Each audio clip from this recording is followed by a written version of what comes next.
Ah, the cosmos, an ever-evolving concoction of stardust and aimless particles perpetually on the verge of destruction and recreation. Then there are the little humans, the smart little apes who grew to see the stars and tell stories of makeshift honors, gods, and the sense of morality we constructed to feel just a little bit better about ourselves through the tedious day. It was our rationalization of the observable world that gave us a window to previously unimagined possibilities. Possibilities which modern-day science alone is enough to prove them so. But it had to start somewhere, more specifically back to the pre-Socratics who began to categorize the world in forms beyond deities and mythology. Enter Empedocles.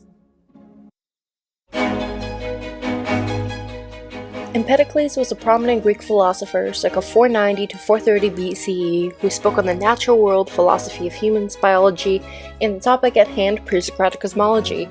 With how well-rounded he was, his most significant work was that on the four fundamental elements that created the universe, and the two causes of change, love and strife, that orchestrated it all. To begin with, the concept of elements had two distinct definitions, first of which was the original substance, that which had existed before anything else, the predecessor of all existence and matter. Second being the simple substances, substances which can be used to describe others but cannot be further reduced in of themselves. These are the building blocks of all other bits of matter that Empedocles proposed. The elements by the ancient Greek name were known as the rhizomata, in other words roots that aptly described their contribution in constructing the cosmos. Rhizomata were ethereal and uncreated, forever having existed and forever yet to exist, incapable of ever being destroyed or ever to be recreated ever again. But still, there lies naturally more to Empedocles' cosmology, for neither you or I or the thick little insects that skitter in the dark corners of the earth are explicit manifestations of these basic elements.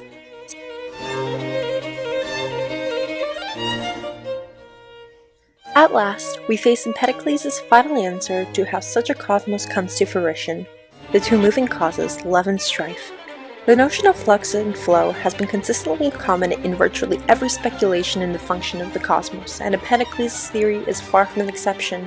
The functions of love and strife, much to their well-appointed names, are the forces that push and pull the elements together, composing and ripping apart different combinations to manifest different secondary substances of the universe. For every phase of creation that love possesses, strife follows suit to test the creations at hand. In the entirety of the cycle, it is ultimately those that withstands each phase that come to being as a solid entity, be it in both the inanimate rock and intelligent ape. It is in the midst of it all that we begin to see a zoogony, a creation of creature. Empedocles offered formulas of different compositions of elemental proportions that created different entities. And while it is unclear what separates us from the ant, it is evident enough that he proposes the basics such as the human body that are a perfect balance of air, earth, fire, and water.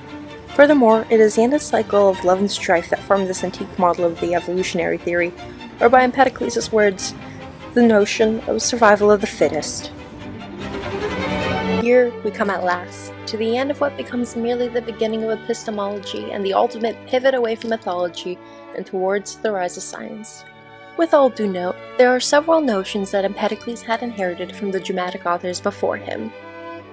Each of the basic elements Empedocles presented comes with a corresponding god derived from Greek mythology that carries the qualities his elements contribute in the creation of the cosmos. On that note, we face the abstract nature that the elements supposedly bring to the secondary substances, yet such a theory is not all but myth and magic. Plato, as the iconic figure of Western philosophy that he is, alters Empedocles' elements so that they may not only bear physical shape, but one which lets them manifest in the world around us. This era of mathematical integration introduces us to geometrical figures which lie at the base of all existence, those composed of our lovely little triangles. The best conundrum of it all is that most geometrical theories of this coming time still hold true, and not only have contributed to several countless discoveries since, but truly withstand the test of time and strife as some of the most foundational building blocks of the world. We, all in all, may not live in a world simply of fire, water, air, and earth, but we do and so of one of plasma, liquid, gas, and solids. Empedocles may not have known it in its entirety then, but he aided in a pivotal transition of the epistemological process of observing and understanding the world around us. Thank you so much for your time and attention.